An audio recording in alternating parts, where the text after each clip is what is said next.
அதுக்கு பதில் சொல்லணும். வாங்க, கடலூர் தனியவேல் கிராம வாழ்க்கையே அப்படிங்கிற அணிக்கு அழகா பாடல்களோடு உங்களை சந்திக்க வருகிறார். வாங்க. First of all, I just want to thank our Dindigul I. Leone sir for this opportunity, and I just want to thank our district collector, Mr. Prabhu Shankar sir, for this wonderful book fair. You people are so awesome. You people are so awesome. You people continuously clapping for the past 2 hours. Yes, Mr. Taniyavel, your speech is very nice. You are talking about the village life, how the village life is essential for giving a happy life to the human being. I think your speech is very nice. You can continue, please. Okay, thank you, my dear judge. I can proceed now on my topic. அரிதாரம் பூசி ஆங்கிலத்தில் பேசுபவர்களுக்கு மட்டுமே மேடை அமைத்து கரவொல் எழுப்பும் கூட்டத்திற்கெல்லாம் மத்தியில் இலக்கணம் பல்வகை கொண்டிருந்தாலும் தலைக்கணம் சிறிதுமில்லா நம் தமிழுக்கு மேடையேற்றி அழகு பார்க்கும் உங்கள் அனைவரையும் வணங்கி என் உரையை துவங்குவதில் பெருமை கொள்கின்றேன். நல்ல வேலை, பட்டிமன்றம் முழுவதும் இங்கிலீஷில் தான் பேசுவார் போல இருக்கு. நம்ம எப்படா ஓட்ட போகிறோம்னு நினச்சேன் நான். அப்படியும் ஓட்டிடுவான். கேட்குறவங்க தான் போதுமிடாது, தமிழில் கேட்குறதே கொடுமையாக இருக்குது, இதில் இங்கிலீஷில் வேறு பட்டிமன்றமா? இல்லை நடுவர் அவர்களே, இந்த மேடையில் எனக்கு கிடைத்த இந்த வாய்ப்பு ஒரு பொன்னான வாய்ப்பு. ஏன் அப்படின்னா, அந்த எதிரில் உட்காந்து பார்க்கும்போது இன்றைக்கி அருமையான ஒரு பாடல் ஒன்று கற்றுக்கிட்டேன் நடுவர் அவர்களே. நீங்கள் வர்றதுக்கு முன்னாடி தமிழ் படி தாய்மொழியை நல்லா படி, புறநானூரை புரிஞ்சுப்படி, அகநானூரை அறிஞ்சுப்படி அப்படின்னு ரொம்ப அழகாக ஒரு பாடலை எழுதி இந்த கரூரில் அரங்கேற்றி அந்த மாணவர்களுக்கு ஒரு மிகப்பெரிய கைத்தட்டல் கொடுத்த பாராட்டலாம். அவ்வளவு அழகாக இருந்தது.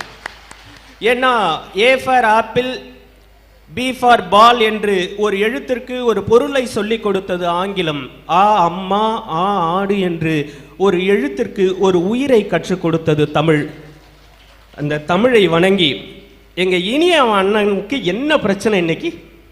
எங்கள் அண்ணனை வந்து பார்த்து, உங்கள் அண்ணனுக்கு முதல்ல சப்ஜெக்டே தெரியல, சப்ஜெக்டே இல்லைன்னா கத்துவாங்க கதறுவாங்க அப்படின்னு சொல்லிட்டார். அண்ணே, நாங்கள் ரொம்ப நிதானமாக உங்களை பார்த்து கேட்குறோம்னே, இத்தனை காலம் இல்லாமல் கொரோனா காலகட்டத்தில் மட்டும் ஏன் கிராமத்தில் அவ்வளவு மர்டர் நிகழ்ந்ததுன்னா, கொரோனா காலகட்டத்தில் சென்னையில் இருக்க முடியாமல் உங்கள் நகரத்தால்லாம் கிராமத்துக்கு கூடியாந்துட்டா அவன் பண்ண கொலை அவ்வளவும் அக்யூஸ்டு பூரா அங்கேருந்து இங்கே தரவிறக்கம் பண்ணிட்டீங்க. அதுவும் வெள்ளம் வந்துச்சே அப்படின்னு கடிதம் எழுதினாங்களாம். ஏன் வெள்ளம் வந்துச்சு? 10 அடியில் தண்ணி வரும்னோடனே ஆசைப்பட்டு நிலத்தை வாங்க வேண்டியது. போய் பார்த்தா அது தோன்னா 10 அடியில் தண்ணி வர்ற நகரம் கிடையாது. மழை பெஞ்சிச்சுன்னா தலைக்கு மேலே 10 அடிக்கு தண்ணி வைக்கிற நகரம். எவ்வளவு பேச்சு நடுவில், அது எங்கள் அணியை பார்த்து எவ்வளவு கோபமாக பேசிட்டு போயிட்டீங்க. அண்ணே, நான் கேட்குறேன், பாத்ரூமில் வாளியில் ஜக்கில் மொண்டு ஊற்றி குளிக்கும் போதே உங்களுக்கு எப்படின்னா, குளத்துலையும் ஆற்றுலையும் ஏரியிலையும் குளிக்கிற எங்களுக்கு எவ்வளவு இருக்கும்? வாழ்ந்தா கரூரில் வாழணும்யா. அந்த ஆற்றுல குளிக்கிற சுகம் எங்கள் வீட்டுக்காரம்மாவுக்கு சொந்தக்காரங்க பூரா இங்கே கரூரில் தான் இருக்காங்க. சம்மரில் அங்கே வந்தால் ஆற்றுல நாங்கள் குளிப்போம். சின்ன பிள்ளையில திண்டுக்கல்ல ஆறுனா என்னானே தெரியாமல் வாழ்ந்தவங்க நாங்கள்.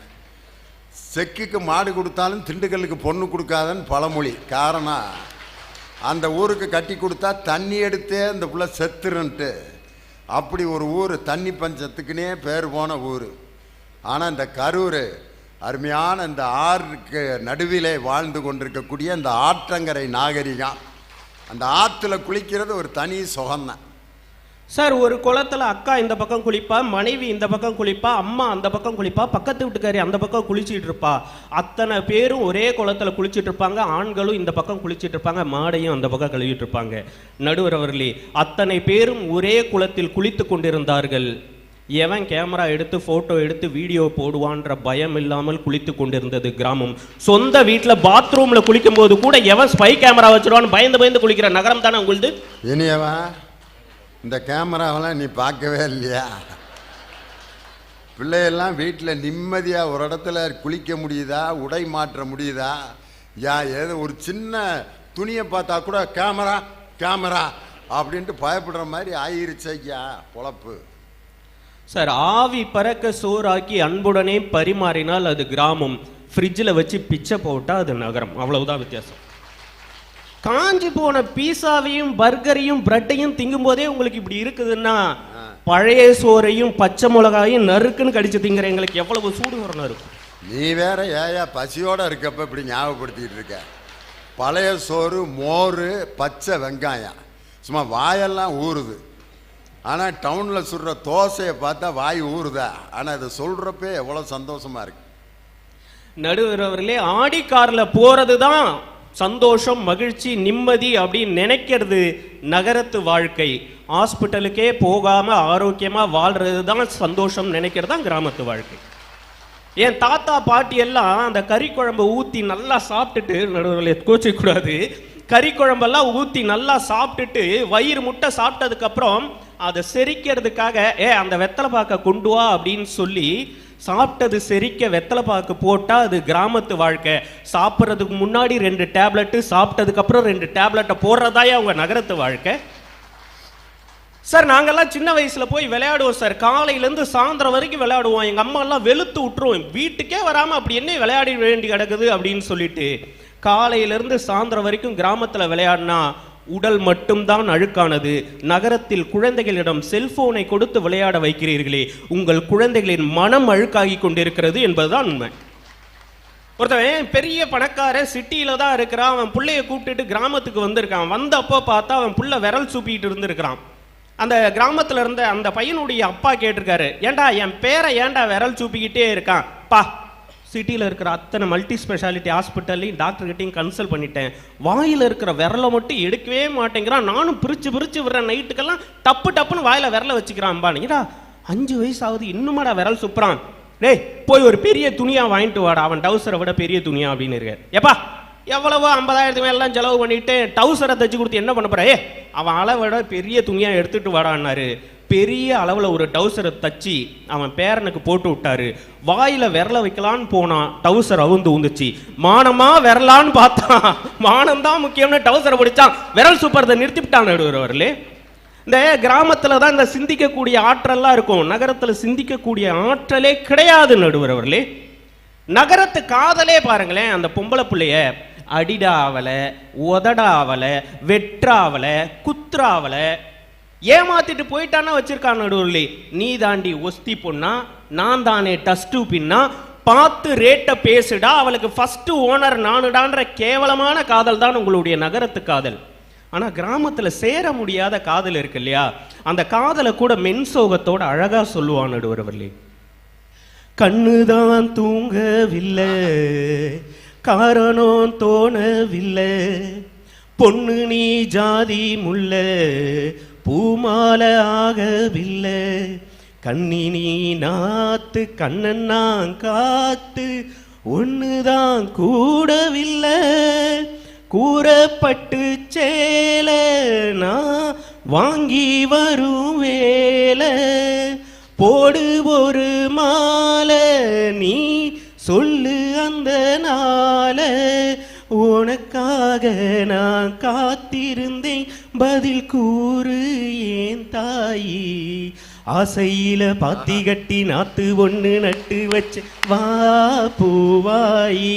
இதுதான் நடுவர்களே நகரத்து காதலுக்கும் கிராமத்து காதலுக்கும் இருக்க வித்தியாசம். நடுவர்களே, எனக்கு ஒரு பெரிய டவுட் இருக்கு, அதை நீங்க கிளாரிஃபை பண்றீங்களா? கேளு. சிட்டியில ஒரு பொம்பளை பிள்ளை ஒரு 3 வார்த்தையை சொல்லிச்சு, அந்த 3 வார்த்தைக்கு நீங்க தான் எனக்கு டெஃபினேஷன் சொல்றோம். தமிழ்நாட்டு பாடநூல் கழகத்துடைய தலைவர் வேற, சொல்றீங்களா? சொல்லு சாமி, ஏதோ தெரிஞ்சா சொல்றேன் நான். இதெல்லாம் எனக்கு பிசிக்ஸில் சொல்லி தரல சாமி, இருந்தாலும் நீ கேளு, நான் சொல்றேன். லவ்வர், பாய் ஃப்ரெண்ட், பாய் பெஸ்டி. எங்க கிராமத்தில் கிடையாது, உங்க நகரத்தில் தான் இருக்கு. அந்த 3த்துக்கு என்ன வித்தியாசம்? நடுவர், லவ்வருக்கு மட்டும்தான் எனக்கு அர்த்தம் தெரியுது. பாய் ஃப்ரெண்டு நான் கேள்விப்பட்டிருக்கேன், அது என்ன அது கணக்கில் ஓடுதுன்னு தெரில. பாய் பெஸ்டி அப்படிங்கிற வார்த்தை நீ சொல்லி தான் இது வரைக்கும் இப்போ தான் நான் முதல்ல கேள்விப்படுறேன். இந்த விஷயத்தில் நமக்கு அவ்வளவு அறிவு இல்லைங்க. அது லவ்வருக்கு கீழே ஃப்ரெண்டுக்கு மேலையாம். ஆனால் நடுவர்களே, கிராமத்து பெண்கள் இருக்கிறார்களே, தான் நேசிக்கின்ற ஒருவனை தவிர மீதி எல்லாரையும் அண்ணன் தான் கூப்பிடுவா தெரியுமா? அந்த பண்பாடு கிராமத்தில் தான் இருக்கும் தெரியுமா? தர்மதுரைன்னு ஒரு படத்தில் நடுவர்களே, அந்த கதாநாயகி அந்த கதாநாயகனை முதல்ல சந்திக்கும் போது அண்ணன் தான் கூப்பிடுவா, விஜய் சேதுபதியை. வைரமுத்து அவர்கள் அழகா நடுவில் எழுதியிருப்பாரு, ஊரில் உள்ள ஆனை எல்லாம் அண்ணே அண்ணே சொல்லி கூப்பிட்டேன், உன்னை மட்டும் தானே இப்போ மாமான்னு நான் கூப்பிட்டேன். எவ்வளவு அழகு, எவ்வளவு கண்ணியம் இருக்கு நடுவில் அந்த நேசத்துல. இவங்க என்னன்னா, கிராமம் அப்படின்னாலே சினிமாவில் போய் பார்த்து அழுக்கு வேட்டி, டவுசருக்கு மேல வேஷ்டியை கட்டிக்கிட்டு அவனை செஞ்சிருவேன், இவனை வெட்டிடுவேன், அவனை மாப்பிள்ள குத்திடுவேன் அப்படின்ற கிராமத்தையே சினிமாவில் பார்த்துட்டு கிராமம்னாலே இப்படித்தான் இருக்கும்னு ஒரு மாய பிம்பத்தை உருவாக்கி வச்சிருக்காங்க. உண்மையா சொல்லுங்க, கரூரும் மதுரையும் அப்படியா இருக்கு? தர்மதுரையிலையும் காமிச்சிருப்பாங்க நடுவில். கிராமத்தில் இருக்கிற அந்த பொண்ணு தினந்தோறும் லைப்ரரிக்கு போவா, கிராமத்தில் பிறந்த கதாநாயகன் படிச்சு முதல் மருத்துவரா, முதல் பட்டதாரியா அந்த குடும்பத்தில் உருவாவான். இன்னைக்கு கிராமத்தில் இருக்கிறவன் படிச்சுக்கிட்டு இருக்கான். ஆனா இன்னும் சினிமாவில் குத்துறதை காட்டுறதையே பார்த்துட்டு வந்து கிராமத்தை குறை சொல்லிட்டு இருக்கீங்க. நடுவர் அவர்களே, ஃபெர்டிலிட்டி சென்டர் கிராமத்தில் இருக்குதா நகரத்தில் இருக்கா? விதை இல்லாத திராட்சை, விதையில்லாத எல்லா பழத்தையும் சாப்பிட்டுவிட்டு கடைசியில் ஆண்மை குறைவு ஏற்பட்டு ஃபெர்டிலிட்டி சென்டரை நாடி நிற்பது கிராமத்தானா நகரத்தானா? நடுவர்களே, எனக்கு இந்த கேள்விக்கு பதில் தெரியும். என்ன பிரச்சனை இவங்களுக்கு? வந்து எங்களை அவ்வளவு குறை சொல்றாங்களே நடுவர்களே. சிட்டியில் இருக்கிற ஒரு பையன் போய் அவங்க அப்பா கிட்ட அழறான், அப்பா எனக்கு பைக் வாங்கி கொடு அப்படின்னு சொல்லி. உடனடியாக அந்த பையனுக்கு 2 லட்சம் ரூபா போட்டு KTM பைக் வாங்கி கொடுக்குறாங்க. ஆனால் அந்த தந்தைகளுக்கு தெரிவதில்லை, 2 லட்சம் ரூபாய் பைக்கை வாங்கி கொடுத்து விலை மதிப்பில்லாத தன் பிள்ளையின் உயிரை இழந்து கொண்டிருக்கிறார்கள் நகரத்து தந்தைகள். ஆனா எங்க கிராமத்துல ஒரு 5 ரூபா கொடுத்து ஒரு சைக்கிள் வாங்குவோம் நடுவில். குட்டியோண்டு சைக்கிள் இருக்கும், 5 ரூபா சைக்கிள், 1 மணி நேரம் வாடகை. அந்த சைக்கிள் ஓட்டி 5 ரூபாய்க்கு நாங்க கத்துக்கிட்டோம் பாத்தீங்களா? கடைசி வரை அந்த நினைவு எங்கள் நெஞ்சில நீங்காம இருக்கும். அதுதானே கிராமத்து வாழ்க்கை. கிராமத்தான் புளிய மரத்தெல்லாம் நட்டு வச்சான் நடுவர்களே. எதுக்கு புளிய மரத்தை நட்டு வச்சான்? சிட்டியில் இருக்கிறவங்களாம் பிரேக் பிடிக்காத லாரியை கொண்டு வந்து மோதுறதுக்கா? ஏன் கிராமத்தில் இருக்கவெல்லாம் சாலை ஓரங்களில் புளிய மரத்தை நட்டு வச்சான்? ஒரு ஊரை விட்டு இன்னொரு ஊருக்கு நடந்து போயிட்டு இருக்கும் போது ஒருவேளை அவனுக்கு நாக்கு வறண்டு மயக்கம் வந்துச்சுன்னா அந்த புளிய மரத்திலிருந்து விழற ஒரு புளியங்காயை எடுத்து கடிச்சான் அப்படின்னு சொன்னா அவன் நாக்கில் உமிழ்நீர் சுரக்கும். அதனால அவன் மயக்கம் வராம ஒரு ஊர்ல இருந்து இன்னொரு ஊருக்கு நடந்து போவான்னு நடந்து போகின்ற பாதசாரியின் மீது கூட பாசம் வைத்தவன் கிராமத்தான் நடுவர்களே. ஒரு கிராமத்துல குளக்கரையில பூரா வெறும் பனைமரமா நட்டு வச்சிருப்பான். ஏன் மற்ற மரங்களை நடாம கிராமத்தான் பனைமரத்தை நட்டு வச்சான் தெரியுமா? மற்ற மரங்களுக்கெல்லாம் ஆணி வேர் தான் உண்டு, பனை மரங்களுக்கு மட்டும்தான் சல்லி வேர் உண்டு. அதுதான் கரைகளை உடையாமல் பாதுகாக்கும். அதனால் நீர்நிலைகள் பாதுகாக்கப்படும் முன்னே யோசிச்சு வச்சவன் கிராமத்தான் நடுவர்களே. நான் கேட்கிறேன், எங்க ஊர்ல இருக்கிற குளத்திலையும் ஆத்துலையும் ஏரியிலையும் தண்ணி எடுத்து குடிக்கிறது நீங்க வந்து எங்களை குறை சொல்றீங்களா? சென்னையில முதல்ல உங்களுக்கு நீராதாரம் இருக்காங்க, வீராணத்துல இருந்து ஓசியில தண்ணி வாங்கி குடிக்கிறவங்க தாங்க உங்க நகரத்தார்கள். அதை விட்டு நடுவர்களே, நியாயமா நான் இப்படி கேட்டு நிறைவு செய்கின்றேன் நடுவர்களே. எங்களுடைய கிராமத்தில் எப்பொழுதும் முதியோர் இல்லம் என்ற ஒன்று கிடையவே கிடையாது. எங்க அப்பா, எங்க அம்மா, எங்க தாத்தா, எங்க பாட்டி அவங்களுக்கு வயசானா கூட அவங்களை திணையில வச்சு அவங்களுக்கு சாப்பாடு போட்டு கடைசி வரை அவர்கள் உயிர் பிரியும் வரை உடனிருந்து வழி அனுப்புபவன் தான் கிராமத்தான்.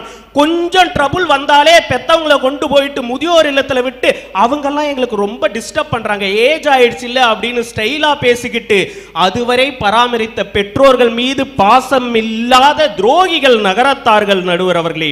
ஒரு கவிஞன் அழகாக எழுதினான் முதியோர் இல்லத்தை பற்றி, இது மனித காட்சி சாலை, இங்கு மிருகங்கள் வந்து மனிதர்களை பார்த்து விட்டு செல்லுகின்றன என்று. நடுவர் அவர்களே, நீங்களும் கிராமத்திலிருந்து ஒருத்தவங்களை பார்த்து நேசித்து அவங்கள கல்யாணம் பண்ணி அவங்கள கொண்டு வந்து மேடைக்கு எதிரில் உட்கார வச்சு அவங்கள பார்த்து ரசிச்சுக்கிட்டே இந்த மேடையிலேருந்து பேசுகிற காரணத்தினால எங்கள் அண்ணிய மனசில் நினச்சி கிராமத்தார்கள் தான் கண்ணில் கனிவையும் நெஞ்சில் வீரத்தையும் கொஞ்சம் ஈரத்தையும் வைத்திருப்பார்கள் என்று நல்லதொரு தீர்ப்பை தருமாறு கேட்டு செவிசாய்த்த அத்தனை அன்பு நெஞ்சங்களுக்கும் நன்றி கூறி இடம் அவனின் நன்றி, வணக்கம். ஆஹா, என்ன அருமையான பாட்டுக, என்ன அருமையான செய்தி. கடலூர் தனியவேலு சும்மா பின்னி எடுத்து விட்டார். எம்ஜிஆர் பெரிய இடத்து பெண்ங்கிற படத்தில் மாட்டு வண்டியில் சரோஜா தேவி உட்கார வச்சுட்டு ஒரு பாட்டு பாடிட்டு வருவார். பாரப்பா பழனியப்பா பட்டணமா பட்டணமா ஊரப்பா பெரியதப்பா உள்ளந்தான் சிறியதப்பா பாரப்பா பழனியப்பா பட்டணமா பட்டணமா டக்குன் டக்குன் டக்குன் டக்குன் அப்படின்னு பின்னாடி காலேஜ் படிக்கிற பிள்ளைகளை வச்சுட்டு மாட்டு வண்டியில் அதில் ஒரு வரி பாடுவார். பட்டணத்து காதலப்பா பாதியிலே மறையுதப்பா, பட்டிக்காட்டு காதலுக்கு கெட்டியான உருவமப்பா, ஏட்டினிலே படிக்குதப்பா எடுத்து சொன்னா புரியலப்பா, நாட்டுக்கு தான் ராணியப்பா வீட்டுக்கு அவன் மனைவியப்பா, பாரப்பா பழனியப்பா பட்டணமா பட்டணமா அப்படின்னு பட்டணத்து காதலப்பா பாதியிலே மறையுதப்பா. உண்மையிலே கிராமத்தில் ஒருத்தன் இப்படி தான் கச்சேரி நடத்திட்டு இருந்தான். நிறைய பேர் உட்காந்து கேட்டுக்கிட்டு இருக்காங்க. திடீர்னு கூட்டம்லாம் கலைஞ்சு போயிட்டே இருந்துச்சு. பார்த்தான், ஐயோ கூட்டம்லாம் கலையுதுரா, ஏதாவது ஒரு ஐடியா பண்ணணுமே உட்கார வைக்கிறதுக்கு அப்படின்னு ஒரு பாட்டு ஆரம்பித்தான்.